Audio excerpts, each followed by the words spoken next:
प्रेरक प्रसंग वह प्रक्रिया है जो लक्ष्य उन्मुख व्यवहारों को आरंभ, मार्गदर्शन और बनाए रखते हैं। इस तरह प्रेरक प्रसंग व्यक्ति को प्रेरणा देते हैं एवं जीवन की समस्याओं और उलझनों से छुटकारा दिलाते हैं। दोस्तों, मैं हूं लक्ष्मण भाटी बुचेटी और आप देख रहे हैं यूट्यूब चैनल स्काउटर लक्ष्मण। आज मैं आपको एक प्रेरक प्रसंग सुनाना चाह रहा हूं जिसका शीर्षक है मुट्ठी भर मेंढक। बहुत समय पहले की बात है। किसी गांव में मोहन नाम का एक किसान रहता था। वह बड़ा मेहनती और ईमानदार था। अपने अच्छे व्यवहार के कारण दूर दूर तक लोग उसे जानते थे और उसकी प्रशंसा करते थे। पर एक दिन जब देर शाम वह खेतों से काम कर लौट रहा था, तभी रास्ते में उसने कुछ लोगों को बातें करते सुना। वे उसी के बारे में बातें कर रहे थे।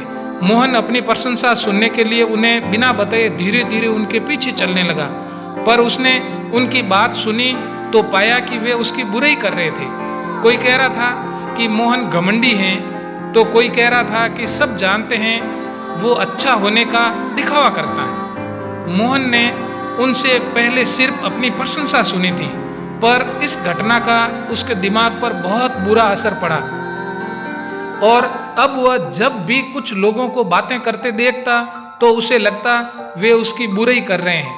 यहाँ तक कि अगर कोई उसकी तारीफ करता तो भी उसे लगता कि उसका मजाक उड़ाया जा रहा है। धीरे धीरे सभी ये महसूस करने लगे कि मोहन बदल गया है और उसकी पत्नी भी अपने पति के व्यवहार में आए बदलाव से दुखी रहने लगी। और एक दिन उसने पूछा, आजकल आप इतने परेशान क्यों रहते हैं? कृपया मुझे इसका कारण बताइए।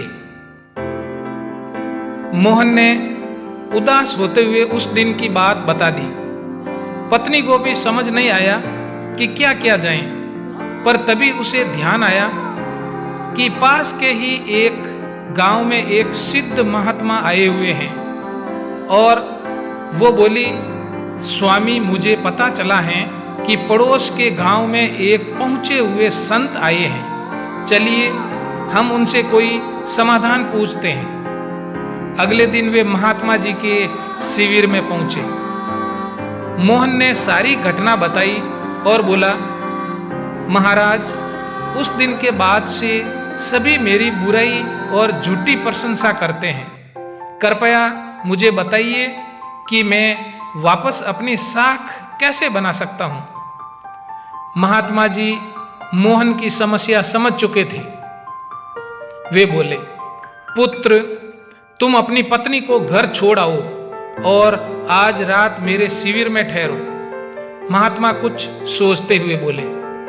मोहन ने ऐसा ही किया, पर जब रात में सोने का समय हुआ तो अचानक ही मेंढकों के टर टर की आवाज आने लगी। मोहन बोला, ये क्या महाराज, यहाँ इतना कोलाहल क्यों है?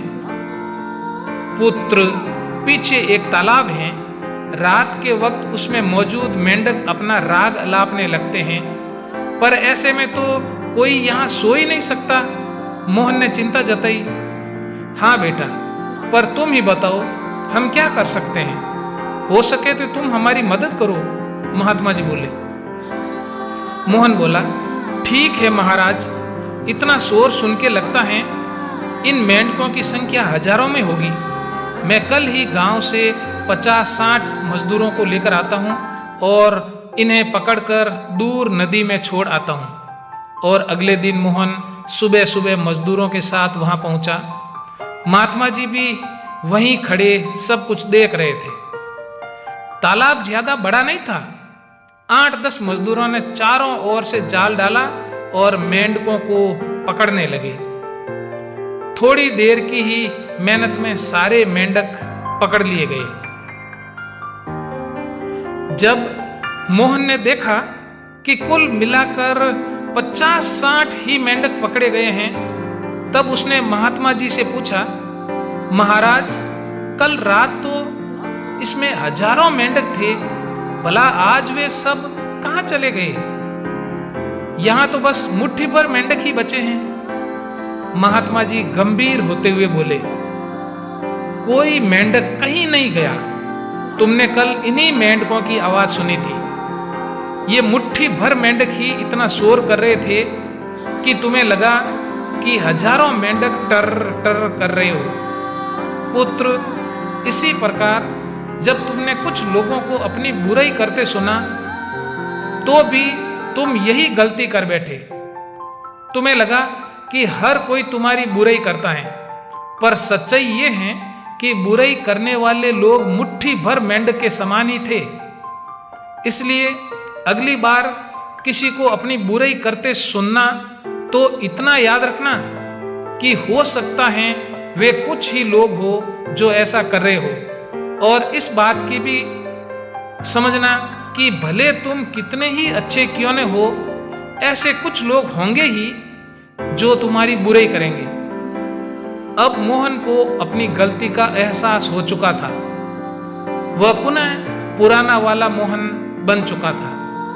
दोस्तों, ये कहानी हमें शिक्षा देती है कि मोहन की तरह हमें भी कुछ लोगों के व्यवहार को हर किसी का व्यवहार नहीं समझ लेना चाहिए और सकारात्मक सोच से अपनी जिंदगी जीनी चाहिए।